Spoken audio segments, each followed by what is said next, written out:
नमस्ते, वानप्रस्थ चैनल में आपका स्वागत है। मैं अजय शर्मा। पूरी दुनिया अगर आप देखें तो ऐसा लगता है कि इसकी जो प्रोपेलिंग ताकत है, जो इसको चला रही है, that which is moving the whole world, at the basis of that you will find कामना, डिज़ायर। हर व्यक्ति हर समय किसी न किसी डिज़ायर को पूर्ण करने की प्रक्रिया में लगा हुआ है।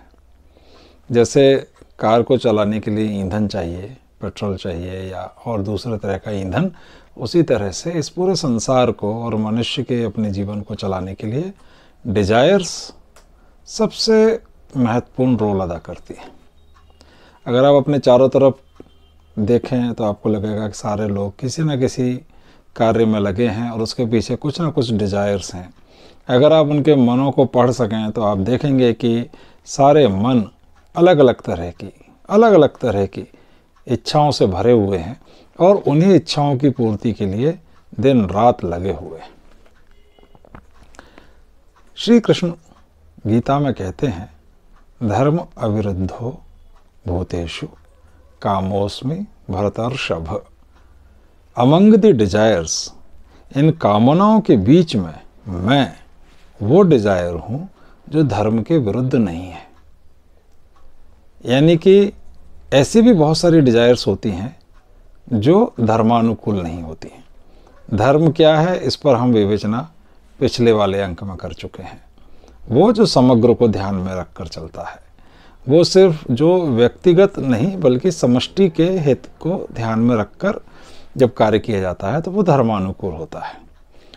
सामान्य तौर पर व्यक्ति इच्छा के माध्यम से कुछ पाना चाहता है।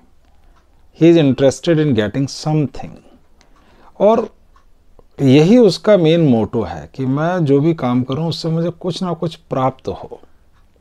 और मूलतः हमारे शास्त्रों में इन इच्छाओं को 4 ब्रॉड कैटेगरीज में डिवाइड किया है: आहार, निद्रा, भय, मैथुन।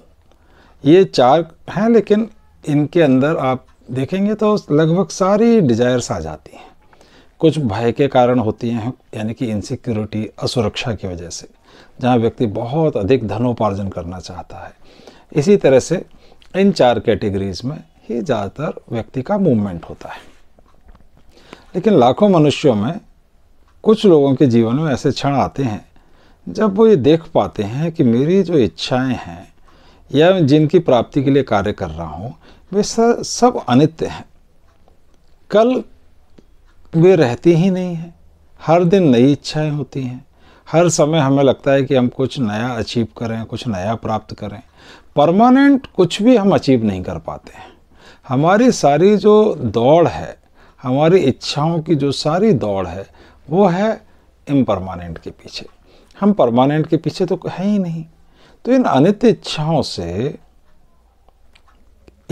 इच्छाओं की पूर्ति में ही मैं जो अपना जीवन लगा रहा हूँ, क्या ये सही है? जब ये प्रश्न व्यक्ति के मन में उठता है तब वो रैशनल एनिमल की कैटेगरी से निकलकर ह्यूमन बीइंग की कैटेगरी में आता है। माननीय एकनाथ जी रानाडे कहते हैं कि उस दिन उसके अंदर ह्यूमन बीइंग का जन्म होता है, मनुष्य का जन्म होता है। और अभी वो जन्म हुआ है, लेकिन उसकी डीप रूट्स इस्टेब्लिश होना जरूरी है। बहुत बार जो विरक्ति है, वैराग्य है, वो शमशान वैराग्य की तरह आता है। जैसे हम किसी अपने प्रियजन, अपने किसी परिचित के दाह संस्कार के लिए शमशान जाते हैं तो वहाँ एक वैराग्य सा उत्पन्न होता है कि देखो ये देह तो नश्वर है, ये जल रही है, ये शरीर जिसको मैं मानकर जी रहे हैं वो अंततः समाप्त हो जाता है। इस तरह का बहुत तीव्र वैराग्य आता है और लगता है कि मैं आज से ही बदल जाऊंगा। लेकिन जब हम शमशान से वापस आ जाते हैं और अपने सांसारिक कर्मों में लग जाते हैं तो सब भूल जाते हैं। इसी को शमशान वैराग्य कहते हैं। ये टिकता नहीं है। टिकाने के लिए बहुत गहन आपको ऑब्जर्वेशन की भी ज़रूरत है, सतत होश में भी रहने की ज़रूरत है। महाभारत में एक प्रसंग है जहाँ युधिष्ठिर यक्ष के एक प्रश्न का जवाब देते हुए कहते हैं, युधिष्ठिर कहते हैं, प्रश्न ये था कि संसार में सबसे अधिक आश्चर्यजनक आपको क्या लगता है? तो युधिष्ठिर ने कहा कि मुझे संसार में सबसे अधिक आश्चर्यचकित करती है ये बात कि मनुष्य दूसरे मनुष्यों को काल कवलित होते हुए देखता है, यानी कि मृत्यु का ग्रास बनते हुए देखता है, लेकिन कभी ये नहीं सोचता कि उसको भी एक दिन मृत्युदेव की बलि चढ़ना है, खुद भी एक दिन मृत्यु को प्राप्त होना है। कभी ये सोचता ही नहीं है, और वो ऐसा नहीं सोचता है, इसीलिए उसका जीवन अज्ञान में चलता है। और जब उसको इस बात का स्मरण होने लगता है कि वो भी नश्वर है, उसकी ये देह, माननीय एकनाथ जी बहुत अच्छे से कहते हैं कि ये शब्द देह कहीं ना कहीं संस्कृत के किसी ऐसे रूट से आया है, देही से आया है, जिसका मतलब है कि मुझे दो, गिव, यानी कि हमेशा पाना ही चाहता है, देना नहीं चाहता। तो ये देह भी समाप्त हो रही होती है। और जब व्यक्ति को इस बात का होश जागने लगता है कि अन्यों की तरह एक दिन मुझे भी जाना है, तब उसके अंदर एक क्वेस्ट जागृत होती है कि फिर मेरा जीवन का उद्देश्य क्या है, मैं किस लिए जी रहा हूँ, ये क्षणभंगुर जीवन क्या अपने पीछे कोई शाश्वतता को लिए हुए है। और उसके अंदर फिर वो एक सनातन सूर्योदय होता है। हम जो अपने को सनातन मतावलंबी, धर्मावलंबी कहते हैं, उसका मतलब ये है कि हमारे अंदर सनातन सत्य की खोज प्रारंभ होती है। एटर्नल ट्रुथ के पीछे एक क्वेस्ट, एक जिज्ञासा मनुष्य के अंदर जाग जाती है।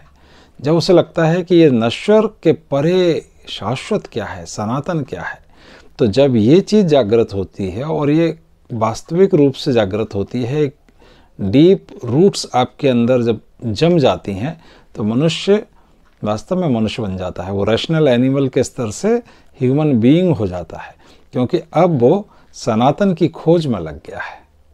तो सनातन की खोज में लगना मनुष्य के जीवन का एक बड़ा ऊंचा मुकाम है।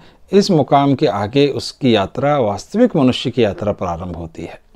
और जितना भी वो ज्ञान अर्जन करता है ऑब्जर्वेशन के द्वारा, चिंतन के द्वारा, मनन के द्वारा, इन सब का उसे इम्प्लीमेंटेशन अपने दैनंदिन जीवन में, अपने कार्य क्षेत्र में, कर्म क्षेत्र में करना है। और जब उस ज्ञान का उपयोग सही सही करेगा तो उसका कर्म कर्मयोग बन जाएगा और वो बंधन से परे जाएगा।